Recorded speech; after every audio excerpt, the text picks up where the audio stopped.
제가 웬만하면 이런 사설을 잘 소개 안 하는데 오늘 되게 내용이 재미있어서 제가 이 사설을 여러분께 소개하겠습니다. 파이낸스 투데이 사설인데요. 같이 한번 보시죠. 권영세 의원 당신도 배신자입니까? 권영세 비대위원장 말하는 거죠. 이 사설 쓰신 분이 이렇게 이야기합니다. 한동훈 전 대표가 불명예스럽게 이렇게 쫓겨나고 비대위 체제로 가면서 TV조선, 조선일보에서 김재섭이를 비대위원장 꽂으려고 언론 플레이를 몇 차례 시도하더군요. 자가 발전을 하더라고요. 근데 안 되니까 조선일보, 중앙일보 단독이라면서 권영세 씨를 비대위원장 내정됐다고 뭐 새벽 5시 기사를 올리더군요.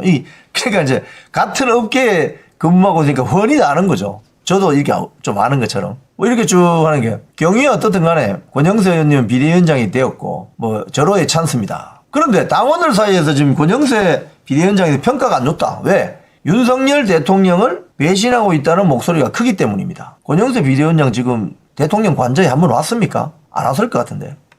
국힘 지지자들 현재 상황을 알려드리자면 정당 지지도에서 국민의힘이 민주당을 앞질렀다군요. 결집을 했다는 말이죠. 대통령이 탄핵 정국인데 정당 지지도가 민주당보다 국힘이 더 높다. 특히 국민의힘 지지자 90%는 윤석열 대통령 탄핵을 반대하고 있습니다.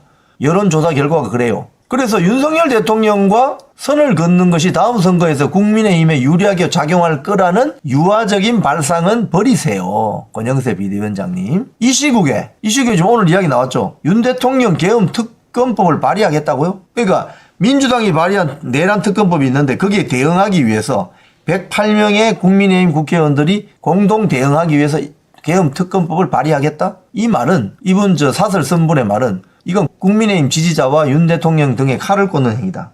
영하 10도의 추운 새벽에 당원들 수만 명이 애스팔트 누워서 되든 안 되는 대통령을 지키겠다고 그러는데 도대체 권영세 등 당신들은 뭐 하는 사람들이냐? 특히 권영세는 박근혜 정부 시절 중국 대사도 하고 통일부 장관도 하고 국회의원도 들어하셨는데 민주당이랑 그러면 짝짝꿍해서 내각 책임자로 가려는 생각이다. 그러면 이건 아예 처음부터 불가능하다. 왜? 이미 다 속셈이 노출되었기 때문에. 민주당 비위 맞춰주고 중국 비위 맞춰주고 조중동 비위 맞춰주고 한동훈도 챙겨주고 그러면서 정작 당원 비위는 왜 안 맞춰주는 겁니까? 매번 말로만 립서비스 생색만 내고 책임질 만한 일은 아무것도 하지 않는 미꾸라지 같은 처세술을 쓴다고 비판이 상당해요. 요즘 친중 정치인으로 찍히면 정치 생명 끝인 거 아시죠? 2030 사이에서 반중 정서 장난 아닙니다. 중국에 나라 뺏긴다고 난리예요. 우리 집회 현장에서 다 보셨죠? 그죠? 그래서 중국 대사로 계실 때 박근혜 대통령 중국 전성절에 꼭 참여해달라고 종용을 했습니까? 안 했습니까? 박근혜 대통령이 중국 전성절에 참석한 이후에 내리막길로 가게 되었다는 주장을 하는 사람들이 많아요. 실제적으로. 힘든 싸움을 하고 있는 윤석열 대통령은 국민의힘에서 뽑은 대통령입니다. 잘 챙겨주시기 바랍니다. 국힘 의원 몇 명이 중국 쪽에 붙는다고 감당할 수 있겠어요? 미국 트럼프 취임이 내일 모레인데 진정성을 가지고 내 모든 걸 걸고 한다는 심정으로 국가를 위해서 움직여보세요. 선명하지 못한 정치인들은 살아남지 못합니다. 야, 이 사설 파이낸스 투데이 논설위원이 쓰신 것 같은데 사설이 좀 시원하지 않습니까, 여러분? 선명하잖아. 우리 한국 정치도 좀 선명한 정치 좀 볼 수 없을까요? 트럼프처럼 파이트! 그리고 미국을 더 위대하게 만들자. 그리고 그 부통령 후보 벤스처럼 힐빌리의 노래 이런 스토리 있는 정치인들 좀 없나? 맨날 보면은 사법고시하고 행정고시 해가지고 말끔하게 차려입고 꽃길만 걷다가 탁 나타나니까 무슨 전투가 벌어지거나 전쟁이 벌어지면 싸울 줄을 몰라. 아스팔트에 나와 있는 애국 국민들 손 한 번 잡으면 큰일 나는 줄 알아. 언론이 극우야 극우 좋아하시고 있네. 대한민국에 극우가 어딨어. 극우가 한남동 관저 집회하는데 애국 국민들 누구 중에 야구방망이 들고 설친 사람 있어요? 카타칼 들고 흉기 위협한 사람 있어요? 없어요? 대한민국에 극우는 없습니다. 2025년 이 타이밍에 극좌는 있어요. 카타칼 들고 막 하는 그게 극좌지.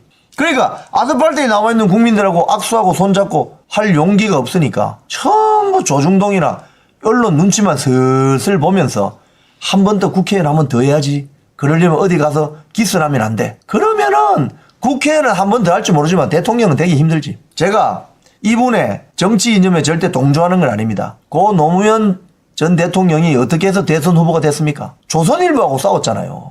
메이저 언론, 지금보다 훨씬 영향력이 있었던 그 시절에 20년 전에 국민의힘 국회의원 중에 한겨레 신문하고 경향신문, 메이저 신문하고 싸우는 정치인 있어요? 없어요? 없어요.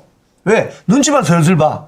신문에 잘 보도돼야 내가 한 번 더 해먹지. 웃기고 앉아있네. 대한민국 젊은 청년 중에 대한민국 국회의원 배지 달 사람들 줄 서 있습니다. 여러분들이 안 해도 줄 서 있어요. 인재들이. 그런 사람들에게 미래를 맡기세요. 국회의원 그만하고 막.